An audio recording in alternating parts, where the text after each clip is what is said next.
The transport shuttle descended through the violet atmosphere of Velnor 6 with a low metallic hum, its hull shuddering from the sudden clash with the freezing winds that circled the planet like a permanent storm. Inside, rows of cadets sat strapped to their seats, each wrapped in thermal membranes that shimmered faintly under the dim cabin lights. These membranes were grown, not manufactured, and had been perfected by several alien species over countless generations. Every cadet who wore one trusted it more than any equipment issued by the Academy.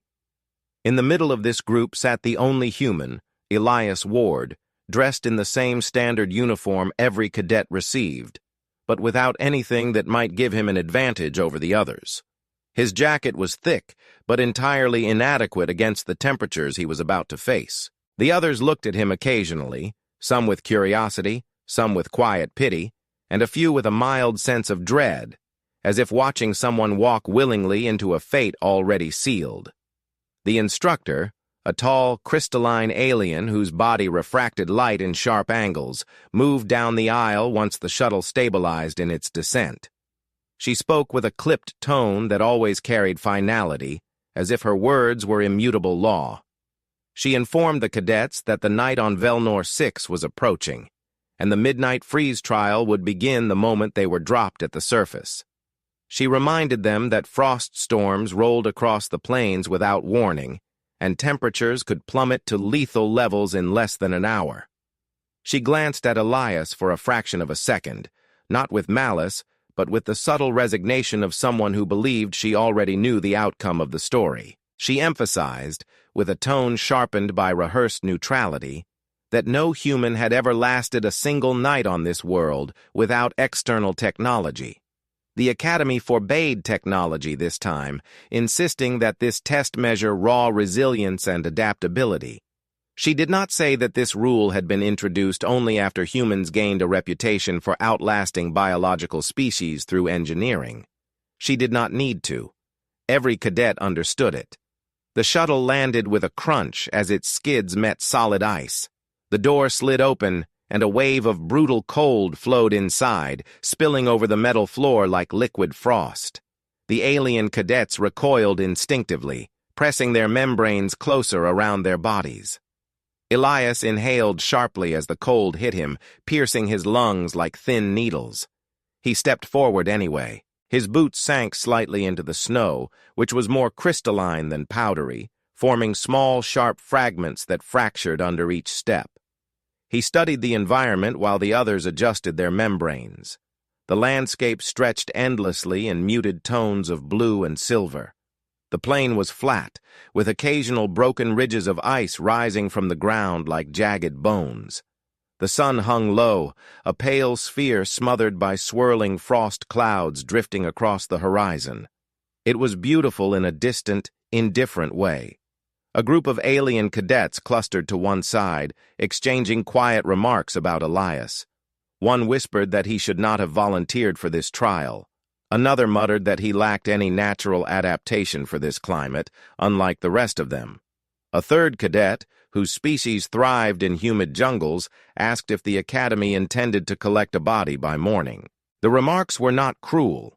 They were stated with the heavy logic of biological expectations.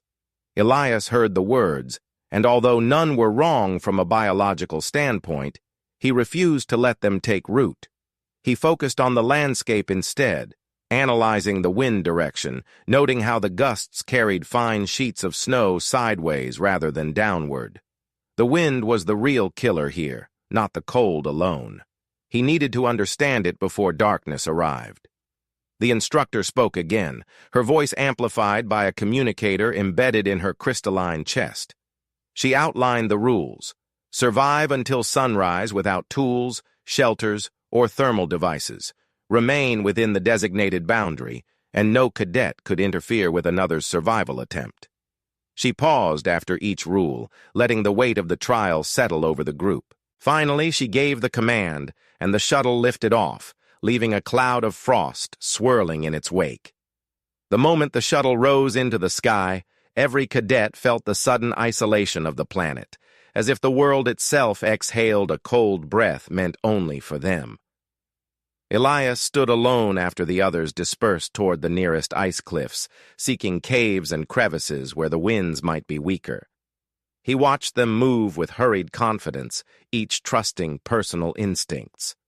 He had no such instincts for this world. He had only observation, improvisation, and the quiet understanding that no one else would save him. He crouched and touched the ground, feeling the texture of the ice beneath the thin layer of snow. The cold burned through his glove almost immediately, forcing him to pull his hand back. He noticed that the snow drifted more heavily near the base of tall frozen formations, gathering in patterns shaped by the wind. He traced the pattern with his eyes, identifying the dominant direction of airflow. If he could break that wind, if he could interrupt the gusts even slightly, he might slow the heat loss from his body long enough to make it through the night. As the sun continued its slow descent, the temperature dropped perceptibly. His breath thickened in the air, forming small clouds that condensed into frost along his collar. He flexed his fingers, feeling them stiffen. Yet he remained calm, not with blind optimism, but with a deliberate refusal to panic. He understood that panic was wasted energy, and waste was death in a place like this. He scanned the plane again, searching for anything he could use, not as technology, but as environment. He spotted fallen crystal tree branches half buried in snow. The branches were brittle, their insides hollowed by centuries of exposure, yet still capable of blocking wind. He also noticed uneven ridges that could serve as natural anchors. The world was inhospitable, but it was not devoid of resources. Far in the distance, one alien cadet already retreated into a cave, his membrane wrapped tightly around him. Another struggled to seal his membrane vents as the wind howled louder. Elias remained out in the open, studying the wind as if it were a puzzle that could be solved. The planet was not trying to kill him, he thought. The planet was simply what it was. If he understood it correctly, he would survive. If he misunderstood it, he would die. The clarity of that thought steadied him. The sun touched the horizon, staining the sky with deeper shades of blue. The first true bite of night pressed against the world, and every cadet felt the shift. Elias pulled his jacket closer and began walking toward the crystal tree debris with firm, deliberate steps. He knew the others believed he would freeze by midnight. He felt no need to prove them wrong. He simply refused to accept their prediction as fate. The world around him crackled with cold as he reached the scattered branches, and the wind roared harder as if challenging him directly. He inhaled the sharp air, squared his shoulders, and began planning his shelter in silence. Midnight was approaching, but he would not meet it unprepared. Elias moved toward the scattered crystal tree branches with a steady pace, feeling the wind grow harsher as dusk thickened across the frozen plain. The light dimmed faster now, as if the planet wanted to force him into the darkness before he was ready. He crouched beside the largest branch, which was almost as tall as he was, its surface cracked into shining plates of translucent ice. He pressed his hand against it, testing its firmness. The branch was brittle, but it would hold long enough if he placed it correctly. He gripped one end and pulled, hearing the ice creak and fracture as it shifted. The effort sent a shock through his arms. The cold made even small tasks feel like lifting stone. He dragged the branch several meters toward a shallow dip in the landscape where the snow had collected in thicker layers. The dip was created by years of wind carving into the frozen ground, leaving a natural depression that could provide some protection. He stepped into the dip and examined how the gusts curled around its edges, watching the flow of loose snow spiraling upward on one side. The wind was powerful, but it was predictable. As long as he positioned each branch at an angle that redirected the gusts instead of resisting them directly, the structure would hold through the night. He began planting the first crystal tree branch into the snow, driving its pointed end deep until it stood upright. He packed snow around its base with his hands, shaping it into a mound that tightened around the bottom of the branch. He repeated the motion until his fingers felt stiff and numb, but he continued working without hesitation. The sun dropped completely behind the distant cliffs, leaving only a pale glow that lingered briefly along the edge of the world. In that fading light, he saw a sheet of icy fog rolling in across the plain. Once the fog arrived, visibility would drop to almost nothing. He moved faster.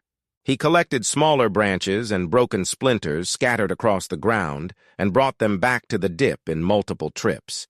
Each time he walked back to gather more materials, the wind sliced at his face, leaving thin streaks of frost along the edges of his cheeks.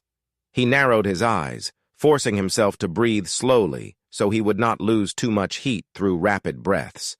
He kept his movements controlled, never rushing so hard that he risked slipping or wasting strength. Elias arranged the branches in a rough semicircle, adjusting their angles each time the wind shifted. He noticed something important as he built.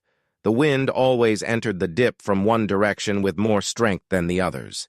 It struck from the flat open plain, flowed down the slope into the depression, and then curled upward again on the opposite side. If he blocked that entry point well enough, the gusts inside the dip would weaken significantly.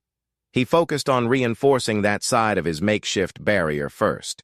He planted the largest branch at the center of the entry point, tilting it slightly backward so the wind would hit its face and slide upward rather than ripping it from the ground. He used broken shards to wedge the base into a narrow crack in the frozen surface, giving it a stronger anchor. He then stacked two smaller branches on each side of it, creating a layered structure that resembled the beginnings of a primitive wall.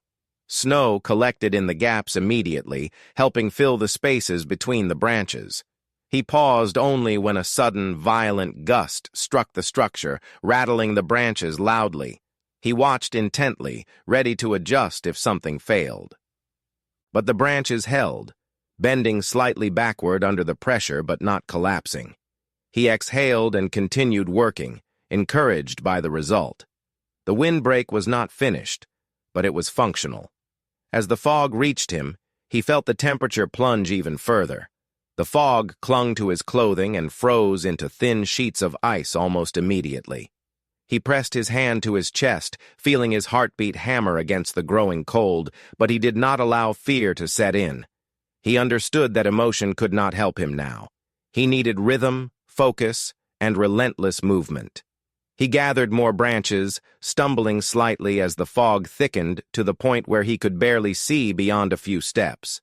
He relied on his footprints in the snow to guide him back to the dip each time. The cold numbed his legs, and his jacket stiffened around his torso as frost accumulated along the seams.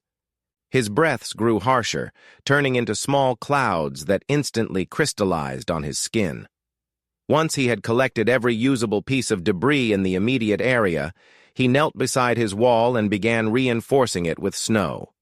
He pushed handfuls of packed snow into the gaps between branches, using it as mortar. The wind helped him by forcing the snow deeper into the spaces, but it also threatened to rip his work apart every time a strong gust hit. He pressed harder, shaping the snow into thick wedges that held the branches together. He formed a partial enclosure that resembled a crude half-shell. The dip in the ground became the base of his shelter, while the branches served as the spine. The snow acted as both anchor and insulation. As he worked, he remained aware of the world beyond the fog. He could faintly hear the distant vibrations of shifting ice far across the plain, a reminder that the frozen landscape was as alive as any jungle, though it expressed its movement through sound and temperature rather than motion. A particularly strong gust tore through the dip at one point, scattering snow across his face and forcing him to turn away. The wind roared like a physical force, howling through the gaps in the barrier. Elias pivoted quickly and inspected the wall again. One of the smaller branches had loosened and leaned outward. He repositioned it without hesitation, packing more snow against its base until it held firm. He could not afford any weaknesses. Once the main windbreak resisted the direct flow of air, he began constructing a second layer behind it. This second line of branches was shorter and placed closer to the center of the dip, angled inward.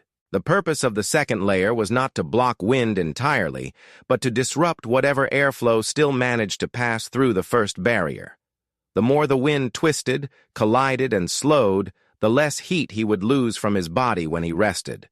The fog thickened until the world felt entirely closed around him, shrinking into nothing more than the space inside his shelter. His fingers were numb, his face burned from the cold, and frost clung to his eyelashes, making every blink a small effort. But he pressed on, driven by the understanding that his only chance of surviving the night depended on what he did now. The darkness would not pause for him. He pressed his back against the inner layer of branches for a moment, feeling how little protection it offered in its current state. He forced himself to his feet and added more snow, more broken shards, more reinforcement. He repeated the motions until the muscles in his arms trembled from exertion. He wrapped his jacket tighter around himself, exhaled clouds of ice, and pushed through the exhaustion. The windbreak grew stronger with each adjustment, each handful of snow, each repositioned branch. The structure slowly transformed from scattered debris into a barrier capable of resisting the planet's deadly winds. Elias ignored the growing stiffness in his limbs and the ache in his hands. He worked until the fog around him seemed to glow faintly with the cold, as if the darkness carried its own frozen light. When he finally stepped back and studied what he had built, he knew it was not perfect. But it was enough to turn the lethal wind into something he could endure. The night had only begun, and the cold was tightening its grip on the land. He understood that he had more to do. He needed heat, light, and a way to protect his body while he slept. But for the first time since arriving on Velnor 6, he had created something that stood against the world, rather than yielding to it.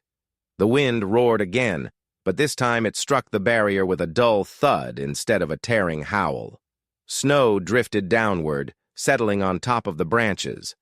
Elias allowed himself one slow breath of relief. He had carved out a space the planet could not immediately reclaim. The rest of the night, however, would demand even more from him. Elias stood inside the half-formed enclosure, listening to the wind break against the outer wall with deep, muffled thuds. The gusts no longer hit him with full force, but the cold that slipped through the gap still gnawed at his skin, creeping beneath his jacket and settling against his bones. He flexed his hands again, trying to coax warmth back into his fingers. His shelter was a start, but it was not enough. He needed heat, light, and a source of energy that would keep his body from surrendering to the creeping numbness that threatened to settle permanently into his muscles. He looked around the dip in the ground, forcing his eyes to focus through the frost clinging to his eyelashes. The fog had thickened into a gray shroud, swirling in slow motion and blurring the edges of everything. He could still make out the shapes of the scattered branches and icy debris nearby, but he needed something more than wood. Crystal tree branches burned poorly. They crackled, sputtered, and died within minutes. He needed fuel that burned hot and long. He remembered the resin he had seen earlier, glistening inside splintered trunks like frozen amber. That resin was flammable. The problem was reaching it in the dark, while the fog and wind cut visibility down to a few steps. But he had no choice. He pulled his jacket tighter, lowered his head into the wind, and stepped outside the shelter. The air was merciless. The cold slapped him across the face instantly, forcing him to gasp. Each breath felt sharp enough to carve his chest from the inside. He braced himself and moved slowly forward, tracing the faint outline of his earlier footprints. The fog swallowed him with every step, covering the world in a thick, shifting curtain. He kept one hand stretched outward, using the wind direction to orient himself. The gusts were still strongest in the same direction, pushing against his side and guiding him along the same path he had walked dozens of times while collecting branches. He trusted that pattern now. The first crystal tree stump appeared as a dim shape ahead of him, rising from the snow like a frozen monument. He approached it carefully, kneeling beside it and brushing away the frost that clung to its surface. The stump was cracked from old storms, its interior exposed in jagged layers. Elias slipped his fingers into one of the cracks and scraped at the hardened resin, prying free a brittle chunk. It snapped off easily, falling into his palm like a shard of frozen honey. He continued digging out more pieces, scraping them together until he had several handfuls. His hands throbbed from the cold, but he ignored the pain, focusing on the task. He moved from stump to stump, collecting resin until he had enough to fill both pockets of his jacket. The resin pieces dug into his sides, but he welcomed the discomfort. It meant he could still feel his body. Once he had gathered as much as he could carry, he turned back toward the direction of the shelter, letting the wind guide him again. His footprints had already faded beneath drifting snow, but the dip in the terrain was familiar enough that he found it without too much struggle. He stepped inside the shelter and let out a slow breath. The windbreak held firm. He knelt on the ground and emptied his pockets, watching the resin pieces scatter across the packed snow like pale, glassy stones. He picked up 2 stones he had gathered earlier, flat, sharply edged rocks worn smooth by the wind. He gripped one in each hand and struck them together. The sound cracked through the enclosure like a spark itself. He struck again, then again. On the 4th strike, a tiny spark appeared and died instantly. On the 6th, another spark flashed brighter, catching the edge of one resin piece. He leaned closer and struck again, this time directing the spark deliberately toward the resin. The brittle shard caught, glowing faintly with a thin orange ember that flickered like a dying star. Elias cupped his hands around it, blocking the wind's weak remnants, and breathed slowly onto the tiny glow. It brightened, eating its way through the resin with cautious hunger. He fed the ember another piece. The flame grew larger, small but alive, casting a soft, warm glow on his frost-covered fingers. Elias felt a surge of relief, almost overwhelming. He had fire. He had something that belonged to him alone, something the cold could not immediately devour. He gathered the smallest crystal tree twigs and added them one by one to the flame. Each twig hissed at first, then caught fire, sending thin tendrils of smoke curling upward. The smell was sharp and resinous, different from wood smoke, but warm and comforting in a way nothing else on this planet had been so far. He leaned closer, feeling heat radiate toward his face. The flame grew steadily. He took a long branch and split its brittle end, packing a thick clump of resin into the split so it would act like a torch. Once he held it near the growing fire, the resin ignited, climbing up the inside of the branch until the entire top half blazed with bright, steady flames. Elias watched the torch flare and stabilize before planting it firmly into the snow at the center of the shelter. The sudden light illuminated the interior of the dip, casting long shadows across the snow walls and branches. The warmth spread slowly, enough to thaw the frost on his jacket and bring sensation back into his fingers. He repeated the same process with 2 more branches, packing them with resin, lighting them, and planting them at different points around the shelter's edge. Soon the enclosure glowed with 3 steady torches, their flames bending slightly from the weakened wind but refusing to extinguish. He studied the movement of the heat carefully.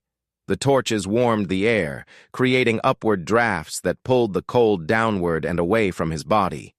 The snow walls reflected some of the heat back toward him, forming a small pocket of livable space inside the dip.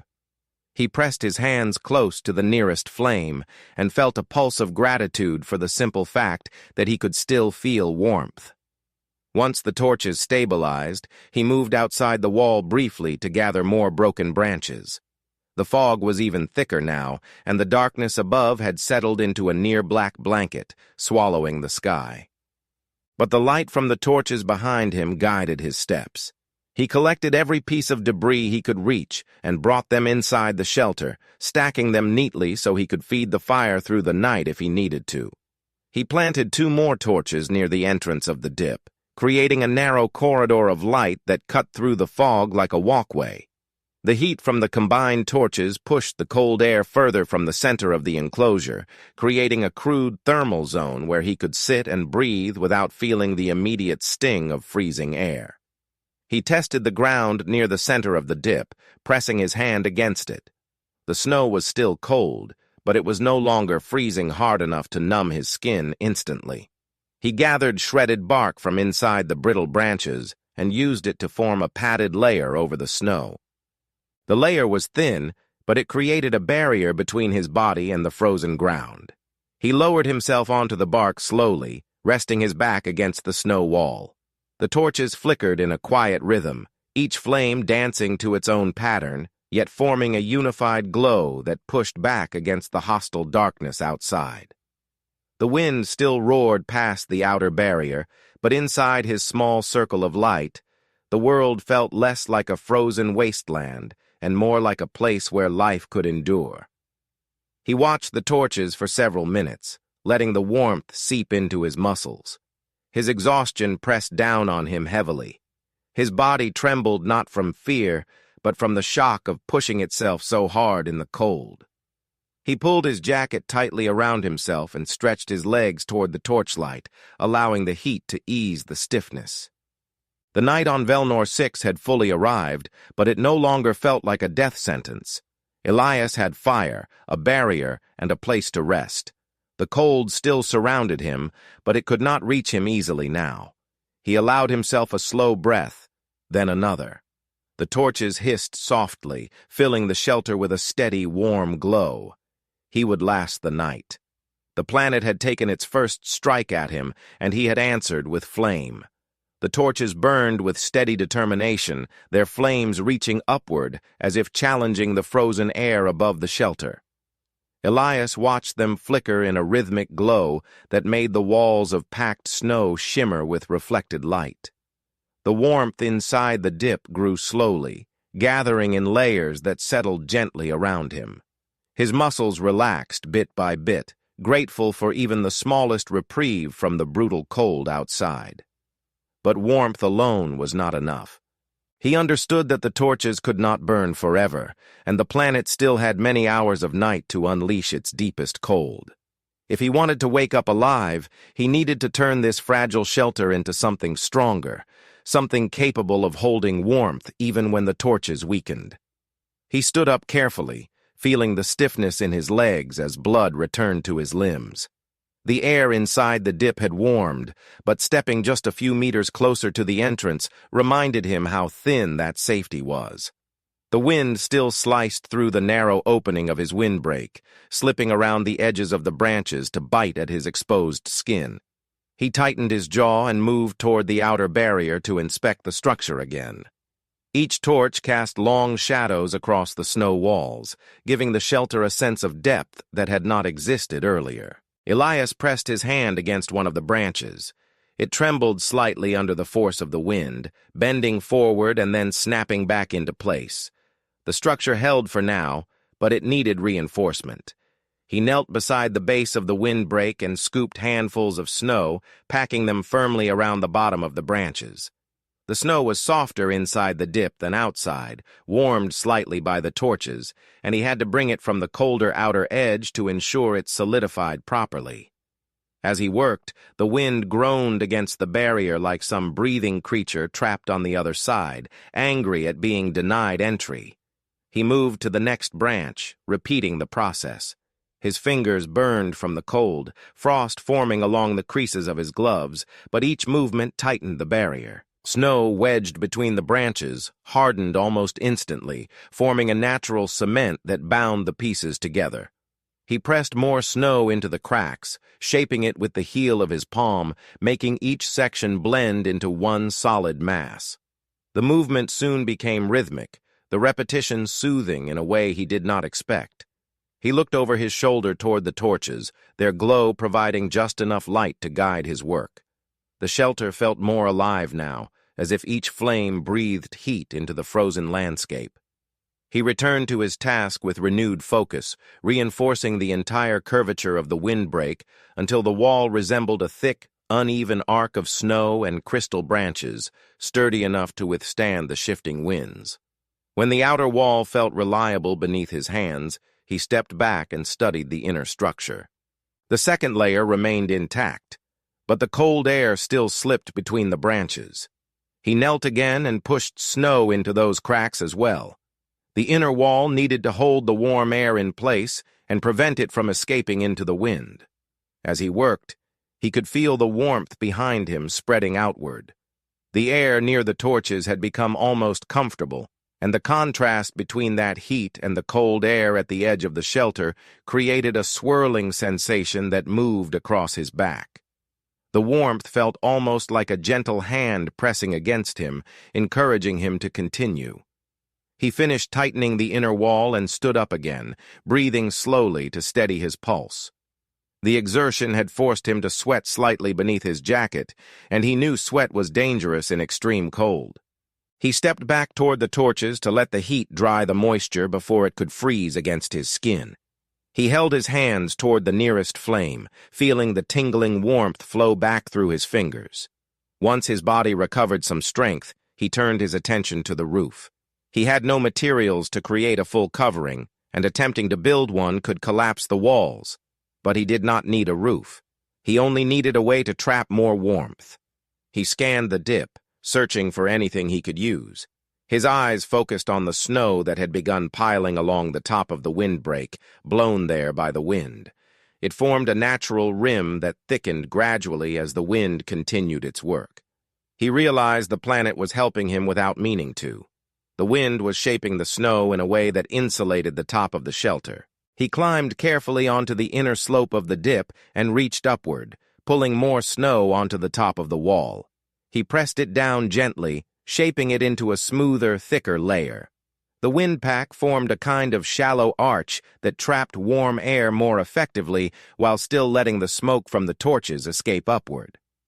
Once satisfied with the top of the windbreak, he turned his attention to the central area of the shelter. The shredded bark he had laid out earlier had created a barrier between his body and the frozen ground, but he needed more insulation. He gathered additional bark fragments from the broken branches he had brought inside and layered them across the ground, forming a thicker pad that extended several feet in each direction. He pressed the layers down firmly, making sure they did not shift when he stepped on them. He then dug shallow depressions for the torches, pressing their bases firmly into the snow so they stood at stable angles. He positioned them in a triangular pattern around the insulated ground layer, creating an even distribution of heat. The flames filled the shelter with a warm amber glow that reflected in the ice walls like fire trapped inside crystal. Elias lowered himself onto the padded ground again, stretching his legs toward the nearest torch. The ground beneath him felt warmer now, the bark acting as a barrier against the frozen surface. The torches warmed the air around him, creating a stable pocket of heated space that resisted the cold pushing in from outside. The fog outside the shelter swirled slowly, catching hints of light from the torches and giving the world beyond the barrier a dim, eerie shimmer. Elias listened carefully for any change in the wind. The gusts still came in waves, but the tone had shifted. Instead of a sharp howl, the wind now struck the barrier with a softer, muted sound. The walls held firm, the snowpack absorbing the impact. He leaned back against the inner wall, feeling warmth on his face and chest. The air inside the shelter was still cold, but it was no longer deadly. It felt like the cold air inside a winter cabin, harsh but survivable. He closed his eyes briefly, not to sleep, but to rest his mind. His heartbeat slowed, settling into a calmer rhythm. He opened his eyes again to check the torches. Each flame still burned with a steady, bright glow. The resin inside the branches fed the fire with surprising consistency. He watched the firelight dance against the walls and thought about the alien cadets who had retreated into their caves. He wondered how well their biological membranes coped with the steep drop in temperature after sunset. He did not envy them, nor did he feel superiority. His survival depended not on advantage, but on effort, and he understood that every small action he took mattered. He pulled his jacket tightly around his body and shifted onto his side. The warmth settled around him as he adjusted his position. The padded bark beneath him softened the pressure against his ribs. The torches crackled softly, releasing faint wisps of smoke that drifted upward and vanished into the open sky above. A deep sense of quiet settled into the shelter. Outside, the wind continued its endless assault on the planet's surface. But inside, the flames glowed like guardians holding back the night. Elias closed his eyes for a longer moment. listening to the soft pulse of warmth that surrounded him. He allowed himself to breathe slowly and deeply, knowing he had built something that would endure until dawn. He had created a circle of warmth in a world designed to freeze him. Now all he needed to do was rest and let the shelter do its work. The torches burned with slow, deliberate resolve, their flames shrinking little by little as the night deepened. Elias remained curled on the insulated bed of bark, wrapped in the faint cocoon of warmth created by the barrier and the dying fire. His eyelids fluttered open every so often as instinct warned him to watch the flames, to ensure none had gone out completely. Fatigue settled heavy across his limbs, pressing down like a thick blanket he longed to surrender to, but the cold reminded him that sleep could never claim him fully. He drifted between brief moments of rest and sharpened focus, guarding the fire with quiet vigilance. Outside the shelter, the wind shifted gradually. The howling gusts softened, adopting a lower, tired moan, as if the storm itself had become exhausted from hours of assault. Elias raised his head slightly when the wind's pitch changed, listening with narrowed attention. The drops in temperature that accompanied each new gust had eased. The cold remained severe, but it no longer pressed into the dip with the same ferocity. The torches, though diminished, continued to radiate consistent warmth around the insulated ground. He turned onto his back, staring up at the narrow slice of sky visible above the rim of the windbreak. The stars had disappeared behind thick clouds of frost, turning the heavens into a swirling gray veil. But small patches of lighter color had begun to form near the horizon, the first hints of dawn. Elias watched the faint brightness spread across the edge of the world like a thin ribbon of silver. At first it was hard to tell whether the change was real or a trick of the frost, but then the light grew softer, clearer, pushing aside the last remnants of the deepest night. He forced himself into a sitting position, groaning softly as stiff muscles objected. His body felt heavy, like an object carved from ice and only recently thawed. But warmth still clung to his jacket and legs. The shelter had worked. His body remained functional. His mind stayed sharp enough to assess the surrounding conditions. He placed his hands against the insulated ground and pushed himself to his feet. His legs trembled slightly, but he steadied himself with a slow breath. He checked the torches first.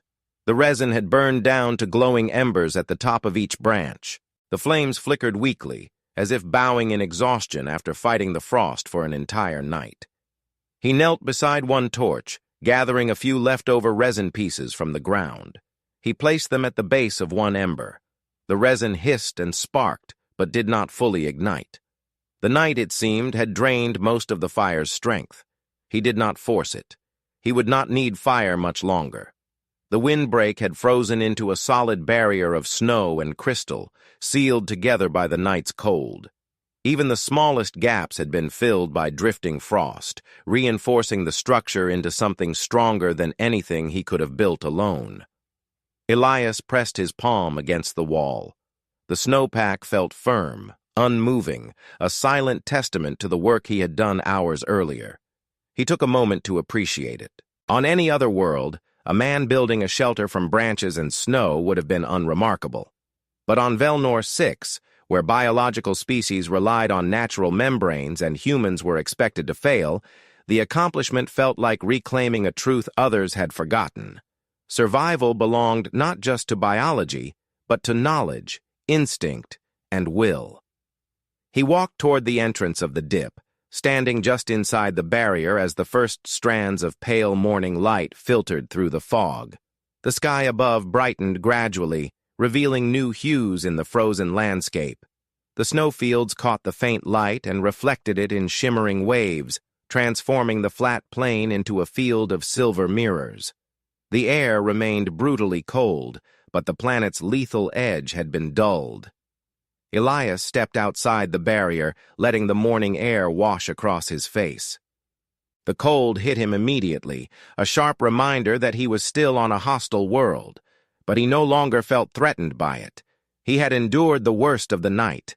Everything from now on was manageable. He looked across the plain toward the distant ice cliffs, expecting to see signs of movement. At first, nothing shifted. The fog obscured most of the shapes, and he wondered if the other cadets had made it through the night. Then he saw faint figures emerging one by one from the cracks in the cliffs. The alien cadets stumbled into the open, clutching their membranes tightly around their bodies. Some leaned heavily against the icy walls, shivering as they tried to regain strength. Their membranes dripped condensation from the extreme temperature fluctuations. Elias watched them gaze around in disoriented confusion, each stunned that the night had been far more severe than the Academy had claimed. A heavy mechanical hum vibrated through the air as the Academy shuttle descended from the clouds. Its engines displaced the fog beneath it, creating swirling currents that spread across the plain like ripples in water. The shuttle landed with a controlled thud a short distance away, its landing gears sinking slightly into the packed snow. The door slid open, and the crystalline instructor stepped out, her angular body gleaming with reflections of the morning light. She walked across the plain with slow, deliberate steps, scanning the environment with a mixture of caution and expectation. Her eyes landed first on the alien cadets emerging from the cliffs. She approached one cadet who clung to the rock wall for stability. Her voice carried a note of measured surprise as she assessed his condition. She checked another cadet next, sliding her crystalline hand along the side of his membrane to ensure he was not frostbitten beneath it. Then she turned away from the cliffs and looked across the open plain. Her gaze traveled slowly across the landscape until it settled on the dip where Elias stood. Her posture stiffened at the sight of him, upright, alert, and stepping confidently out of a shelter that glowed faintly with the dim embers of spent torches. She approached him, her movements sharper now, as if she had suddenly become aware of something unexpected. Elias stepped aside so she could see the inside of the shelter clearly. The torches, though dying, still cast faint spirals of smoke upward. The windbreak stood solid and compact, shaped not by instinct but by careful calculation. The insulated ground showed a clear outline of where he had slept. The instructor studied the structure silently, her eyes, small crystalline pupils, reflecting the flicker of the embers. She reached out and placed her hand against the windbreak. A soft crackle sounded beneath her touch as frost fractured along the snowpack. She traced the seams between the branches, examining how he had shaped the snow to bind everything together. Then she stepped back and stared at him with an expression that blurred the line between admiration and disbelief. "You slept here," she said at last, her voice steady but tinged with a faint tremor. "Yes," he answered simply. His voice felt rough from the cold, but steady. She looked at the dying torches once more. Then she turned to face the distant ice cliffs, where the alien cadets still struggled to emerge fully from their shelters.